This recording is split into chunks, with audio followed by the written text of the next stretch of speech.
شیز چې کم دی د انسان د پاره الامراض دی هغه شهوت دی.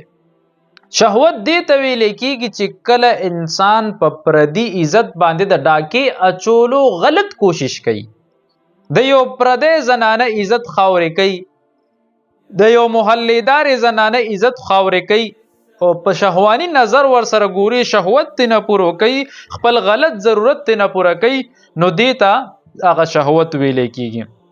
نو د دې نقصان ډیر زیات خراب دی. انسان دې سره ډیر ذلیل او رسوا شي، د زندګۍ نه سکون او اطمینان هر څه ختم شي. دریم نمبر چیز حرص دی چې دې ته الامراض وایي. حرص دې ته ویلې کېږي چې یو انسان سره بل څه شته خو هغه خپل هم دا وایي چې یاره که ما سره نه وي خو چې د ده دا پټی یم کټ کم. مثلا یو پټی دی بل سړي ورسره پوله شریکه ده، نو هغه لګیا دی رو کني چې زما یو انچ پټی زیات چې څه توره به وکړي.